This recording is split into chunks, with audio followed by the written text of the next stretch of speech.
इंशाल्लाह आने वाले दिनों में यहाँ पर बाकायदा ड्रेसिंग का आगाज़ होने जा रहा है। इसके लिए आज तीसरी मशीन देने आए खानका कटेड़ा की अर्दिल अज़ीज़ शख्सियत मरहूम वाहिद सागर साहब। उनके शहज़ादे जैसे वो बाकिरदार और माशरे के अंदर नुमाया मकाम था, उन्होंने हर छोटे बड़े के हर दिल अजीज़ थे, तो उनकी औलाद ने भी उनके नक्शे कदम पर चलते हुए ये बड़ा काम है। पैसा होना कोई बड़ी बात नहीं होती, पैसा खर्च करना बड़ी बात होती है। ये आजकल मौजूदा दौर में वो कहते हैं कि किसी बड़े ख़ानदान को देखना हो तो क्या चीज़ देखनी चाहिए, कद काट नहीं होता, लिबास नहीं होता, उन लोगों का फलाई काम होता है कि बड़ा ख़ानदान है।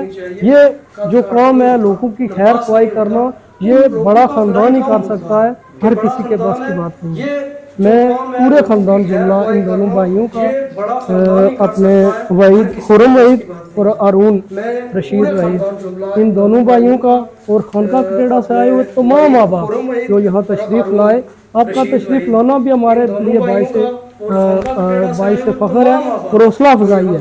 ये जो जारी है काम, उसके लिए आपने जितने भी कदम उठाए अल्लाह पाक जज़ाए खैर अता फरमाए।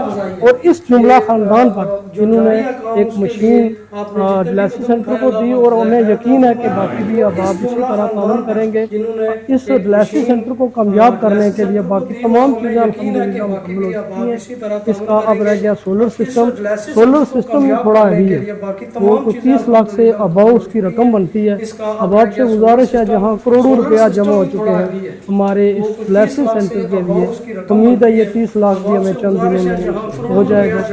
और हर अब बंदा कोशिश करे, हम यकीन दिलाते हैं कि ये डायलिसिस सेंटर इस इलाके के लिए और बाहर से आने लोगों के लिए फ्री सर्विस मुहैया करेगा और इंशाल्लाह ये चलेगा। एक जो बात की जा रही है ना कि लोही में नहीं चलता, इंशाल्लाह ये चलेगा और दौड़ेगा और आवाम के लिए सहूलत मुहैया करेगा। ये डायलिसिस सेंटर इंशाल्लाह आने वाले वक्त में अपनी इमारत के साथ लोही में मौजूद होगा। तमाम अहबाब का बहुत शुक्रिया, जज़ाकल्लाह आप तशरीफ लाए। वक्त में अपनी इमारत के साथ लोही में मौजूद होगा। तमाम अहबाब का बहुत शुक्रिया, जज़ाकल्लाह आप तशरीफ लाए।